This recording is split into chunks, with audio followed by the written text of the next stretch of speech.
Hello everyone and welcome back once again in another session of index numbers। देखो statistics में हम लगभग almost सारा सिलेबस कवर कर चुके हैं।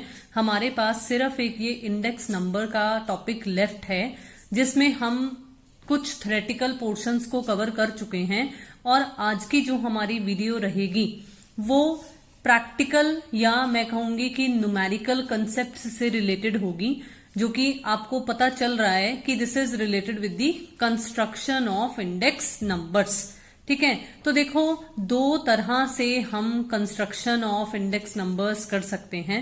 एक होता है सिंपल इंडेक्स नंबर्स कंस्ट्रक्ट करना और एक होता है वेटेड इंडेक्स नंबर्स कंस्ट्रक्ट करना। अब पहले तो हमें ये सिंपल और वेटेड इंडेक्स नंबर्स का क्या मतलब होता है ये पता होना चाहिए, ताकि हम बाद में ये देख सकें कि किस तरह से अगर सिंपल इंडेक्स नंबर्स का इस्तेमाल किया जाए तो कैलकुलेशंस हो सकती हैं, अगर वेटेड होगा तो किस तरह से कैलकुलेशंस की जा सकती हैं। तो चलिए आइए देखते हैं कि सिंपल और वेटेड इंडेक्स नंबर्स का क्या मीनिंग होता है। लेकिन उससे पहले एक बार फिर से मैं आपको रिकॉल करवाना चाहूंगी कि अगर आपने अर्लियर सेशंस अभी तक नहीं समझे हैं तो वो काइंडली जल्दी से जाइए और जरूर चेक कीजिए। आपको इस वीडियो के डिस्क्रिप्शन बॉक्स में उनके लिंक प्रोवाइड किए गए हैं। देखिए सिंपल इंडेक्स नंबर्स, जैसा कि नाम अपने आप इंडिकेट कर रहा है कि भाई ये बहुत ही सिंपल है, सरल है। तो इसमें क्या होता है कि इसमें जिन आइटम्स को स्टडी किया जाता है या हम जिन कमोडिटीज से रिलेटेड इंडेक्स नंबर्स कंस्ट्रक्ट करने जा रहे हैं, हम उन सभी को इक्वल इंपॉर्टेंस दे रहे हैं। किसी के लिए कोई वेट नहीं असाइन किया जा रहा है। वेट्स असाइन होते हैं ना, जैसे हमने मेजर्स ऑफ सेंट्रल टेंडेंसीज में वेटेड एवरेज मीन निकालना सीखा था, बिल्कुल उसी तरीके से यहां पर जब सबको इक्वल इंपॉर्टेंस दी जा रही है, किसी को कोई वेटेज नहीं दी जा रही है, तो उसे सिंपल इंडेक्स नंबर्स बोला जाता है। लेकिन जब किसी ना किसी इंपॉर्टेंस के बेसिस पर कोई स्पेशल वेटेज अगर दी जा रही है किन्हीं आइटम्स को, तो हम उस वक्त कहेंगे कि वेटेड इंडेक्स नंबर्स क्रिएट किए जा रहे हैं, कंस्ट्रक्ट किए जा रहे हैं। जैसे सपोज करो कि अगर कोई फैमिली अगर राइस पर ज्यादा एक्सपेंडिचर कर रही है एज कंपेयर्ड टू शुगर, तो उस केस में क्या होगा कि हम राइस को ज्यादा वेटेज देंगे क्योंकि उसमें एक्सपेंडिचर ज्यादा किया जा रहा है। उस फैमिली के पॉइंट ऑफ व्यू से अगर देखा जाए तो जो राइस है उसकी ज्यादा इंपॉर्टेंस है, ठीक है, उनके लिए एज कंपेयर टू शुगर। तो इसलिए उस वक्त राइस को हम वेटेज देंगे। ठीक है, वो कैसे देनी है, कैसे नहीं वेटेज देनी है, वो जब हम वेटेड इंडेक्स नंबर्स निकालना सीखेंगे तब हमें समझ में आ जाएगा।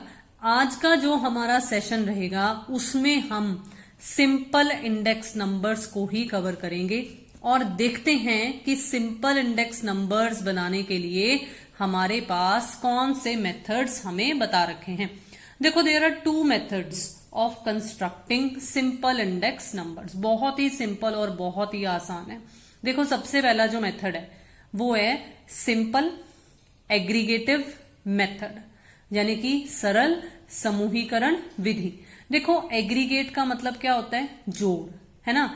तो इसमें क्या किया जाएगा, बेसिकली इस मेथड के अकॉर्डिंगली हमने एग्रीगेट ऑफ प्राइजेस कैलकुलेट करने हैं कमोडिटीज के या आइटम्स के जिनको हमने स्टडी करना है।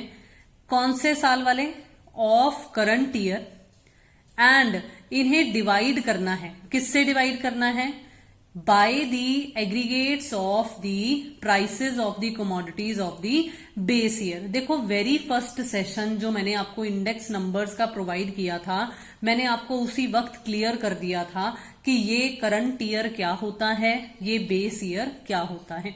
अब देखो आपको इस मेथड के अकॉर्डिंगली एक फॉर्मूला दिखाई दे रहा है आपकी स्क्रीन पर, जहां अगर मैं आपको बताऊं तो P01 जो इंडेक्स नंबर लिखा गया है, तो यहां पर 0 जो है वो बेस ईयर को डिनोट कर रहा है और 1 जो है वो करंट ईयर को डिनोट कर रहा है। मतलब हम 1 करंट ईयर में क्या इंडेक्स नंबर है, क्या चेंज हुआ है as compared to the base year, हमें कितना बदलाव देखने को मिल रहा है, ये हम P01 की फॉर्म में स्टडी करते हैं। तो सिंपल सी बात, 0 जो है वो बेस ईयर को डिनोट करता है और 1 जो है वो करंट ईयर को डिनोट करता है। अब जैसा मैंने आपको इस मेथड में एक्सप्लेन किया है, बिल्कुल उसी एक्सप्लेनेशन के बेसिस पर हमने फॉर्मूला बना दिया। देखो समेशन P1 जो मैंने यहां आपको बताया था कि करंट ईयर वाले एग्रीगेट्स हमने ऊपर रखने हैं न्यूमरेटर में, और इसे डिवाइड किससे करना है, इसे डिवाइड करना है हमने बेस ईयर के प्राइजेस की एग्रीगेट से। तो देखो समेशन P0 नीचे डिनोमिनेटर में है एंड देन मल्टीप्लाइड बाय 100। तो कुछ इस तरह से फॉर्मूला यूज कर हम सिंपल एग्रीगेटिव मेथड के अंडर इंडेक्स नंबर डिटरमाइन कर सकते हैं, कंस्ट्रक्ट कर सकते हैं। चलिए इसके बेसिस पर एक सिंपल सा क्वेश्चन ट्राई कर देखते हैं। देखिए जैसे मेरी बुक के अकॉर्डिंगली पेज नंबर 311 पर आपको मैंने पहले भी बताया हुआ है कि मेरे पास हरियाणा बोर्ड के अकॉर्डिंगली जो वीके पब्लिकेशंस की बुक है इकोनॉमिक्स की या स्टैटिस्टिक्स की वो है। तो पेज नंबर 311 पर हमारे पास एक क्वेश्चन है जिसमें आप देख सकते हो कि हमें सरल समूहीकरण विधि यानी कि सिंपल एग्रीगेटिव मेथड के अकॉर्डिंगली, और दूसरा मेथड भी है साथ में, लेकिन हम पहले इसे सिंपल मेथड के अकॉर्डिंगली ही देखेंगे कि हमें आइटम्स बता रखी हैं A, B, C, D and E। हमें वैसे स्पेसिफिकली नाम नहीं दिया हुआ कमोडिटीज का। देन हमें देखो 2004 की कीमतें और 2011 की हमें प्राइजेस बता रखी हैं, और हमें क्या कहा गया है, हमें इंडेक्स नंबर जनरेट करने के लिए, कंस्ट्रक्ट करने के लिए कहा गया है। अगर आप फर्स्ट मेथड के अकॉर्डिंगली देखो तो ये आंसर जरूर नोट कीजिए कि 136.64 हमारे पास इंडेक्स नंबर कंस्ट्रक्ट हुआ है। चलिए देखते हैं कि अगर हम सिंपल एग्रीगेटिव मेथड का यूज करते हैं तो किस तरह से ये हमारे पास इंडेक्स नंबर कंस्ट्रक्ट होता है। देखो हमारे पास फॉर्मूले में था हमने समेशन P1 करना है और समेशन P0 करना है। तो हमने बेसिकली सबसे पहले क्या किया कि जो हमारे पास ये आइटम्स दी हुई थी और ये जो 2004 यानी कि बेस ईयर वाला प्राइस था जिसे हमें अभी अभी हमने कंसीडर किया है, देखा है, समझा है कि दिस इज P0, और ये जो करंट ईयर बन गया क्योंकि इसके बाद वाला तो हमें और कुछ दिया नहीं हुआ, और मोस्ट प्रोबेबली इंडिया के पॉइंट ऑफ व्यू से आपको यही दिया हुआ होगा कि 2011 के जो करंट ईयर है उसे हम P1 कवर करेंगे और 2004 वाले जो प्राइजेस होंगे हम उन्हें P0 कवर करेंगे। ठीक है, तो आपने क्या करना है, आपने इनका समेशन कर देना है। समेशन का मतलब क्या होता है, ऐड कर देना। तो 15, 33, 38, 25 एंड 50 को ऐड किया तो हमारे पास 161 आ गया। देन इधर 2011 के प्राइजेस को ऐड किया तो 220। जस्ट हमने इन्हें फॉर्मूले में फिल करना है, और फिल किया तो देखो आप बहुत ही आसानी से देख सकते हो कि हमारे पास बिल्कुल वही जो आपको हिंट में आंसर में बताया हुआ था वही इंडेक्स नंबर यहां हमारे पास कैलकुलेट हुआ है। ठीक है, तो मुझे उम्मीद है कि सिंपल एग्रीगेटिव मेथड आपको बहुत ही आसानी से समझ में आ गया होगा कि जस्ट ऐड करना है और इस तरह से फॉर्मूला का यूज कर देना है तो हमारे पास इंडेक्स नंबर जनरेट हो जाएगा।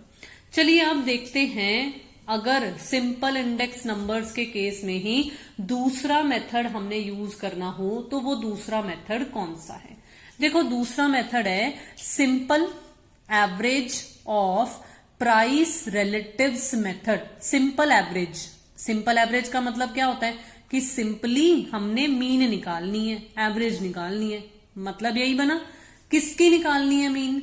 मीन हमने निकालनी है प्राइस रिलेटिव्स की। तो ये प्राइस रिलेटिव्स क्या होते हैं? देखो प्राइस रिलेटिव्स क्या है, इस मेथड में हमें सबसे पहले प्राइस रिलेटिव्स कैलकुलेट करने पड़ेंगे। और प्राइस रिलेटिव्स कैसे निकलेंगे? देखो इनका फॉर्मूला लिखा हुआ है, price relative is equal to P1 upon P0। देखो यही है ना, पिछले फॉर्मूले में हमने क्या किया था, उसमें तो हमने समेशन ले लिया था, लेकिन इस फॉर्मूले में क्या है, समेशन हट गया है, साथ में समेशन नहीं लगा है, तो दैट मीन्स हमने हर एक इंडिविजुअल आइटम के लिए P1 अपॉन P0 करना है। जैसे अगर मैंने इसी क्वेश्चन को सॉल्व किया है, सेम यही क्वेश्चन है।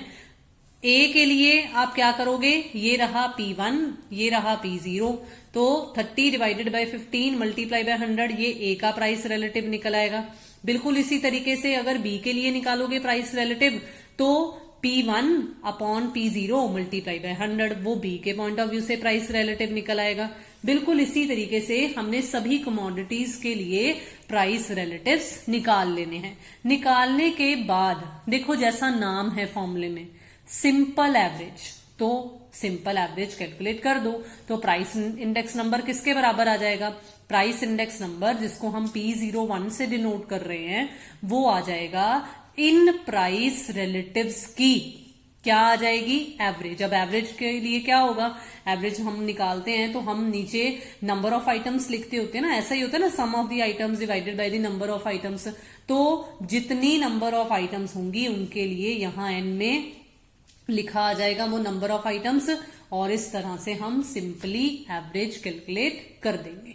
तो ये भी कोई ज्यादा मुश्किल काम नहीं है, हल्का सा ही फर्क है कि अगर सिंपल एग्रीगेट मेथड है तो पहले सबका समेशन कर लो, फिर उसके बाद इस फॉर्मूले को यूज कर दो। लेकिन अगर simple average of price relatives हैं तो पहले अलग अलग से सबका इस फॉर्मूले को यूज कर प्राइस रिलेटिव कैलकुलेट कर दो, देन उसके बाद प्राइस इंडेक्स नंबर कैलकुलेट कर दीजिए। तो चलिए फिर से उसी क्वेश्चन को देखते हैं इस मेथड के थ्रू कि ये किस तरह से कैलकुलेट होगा। लेकिन पहले जल्दी से उसका एक बार हिंट देख लेते हैं कि उसका आंसर कितना आना चाहिए। देखिए, simple average of price relative methods को हिंदी में मूल्य अनुपात विधि कहा जाता है, और आप देख सकते हो कि इसके अकॉर्डिंगली हमें जो हिंट बता रखा है दैट इज 144.412। तो चलिए देखते हैं कि किस तरह से अब ये प्राइस इंडेक्स नंबर हमारे पास जनरेट होगा। तो देखिए, फिर से वही क्वेश्चन है, और जैसा मैंने आपको ऑलरेडी अभी अभी बताया था कि हमने हर एक आइटम के लिए प्राइस रिलेटिव कैलकुलेट करना है। तो देखो, जैसे मैंने आपको बताई थी कैलकुलेशन, बिल्कुल वही कैलकुलेशन मैंने की हुई है। 30 डिवाइडेड बाय 15, क्योंकि 30 P1 है और 15 P0 है ए के पॉइंट ऑफ व्यू से, तो ए के लिए कैलकुलेशन कर ली। बिल्कुल इसी तरीके से हमने बी, सी, डी एंड ई के लिए भी कैलकुलेशंस कर ली, और ये हमारे पास प्राइस रिलेटिव्स आ गए।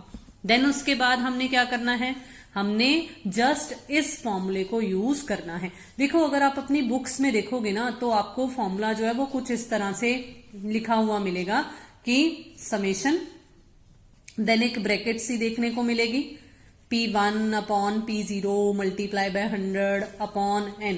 तो no need to get it confuse, इसमें ज्यादा कंफ्यूज होने की कोई जरूरत नहीं है। ये प्राइस रिलेटिव्स ही है ना, तो हमने इसे ऐसे सिंपल सा बना दिया कि ये प्राइस रिलेटिव्स के समेशन का एक सिंपल एवरेज है। तो हमने सिंपली एवरेज कैलकुलेट कर दिया, क्योंकि ए से लेकर ई तक हमारे पास नंबर ऑफ आइटम्स कितनी है, 5 हैं। तो हमने ये जो समेशन हमारे पास आया था इसे 5 से डिवाइड कर दिया। तो आप देख सकते हो कि बिल्कुल वही हमारे पास भी इंडेक्स नंबर कंस्ट्रक्ट हुआ है अकॉर्डिंग टू दिस मेथड, जैसा आपको हिंट में बता रखा था। तो मुझे उम्मीद है कि आज का हमारा यहां तक का सेशन, जिसमें हमने बेसिकली सिंपल इंडेक्स नंबर्स किस तरह से जनरेट होंगे, किस तरह से कंस्ट्रक्ट किए जाएंगे, वो आपको बहुत ही आसानी से समझ में आ गए होंगे। तो चलिए मिलते हैं नेक्स्ट सेशन में, जिसमें हम वेटेड इंडेक्स नंबर्स किस तरह से जनरेट होंगे वो अकॉर्डिंग टू डिफरेंट मेथड्स सीखेंगे। जुड़े रहिए चैनल के साथ, जल्दी से सब्सक्राइब कीजिए अगर आपने अभी तक नहीं किया है, शेयर कीजिए वीडियोस को, लाइक कीजिए वीडियोस को, do comments also. Thank you so much for watching and have a nice day.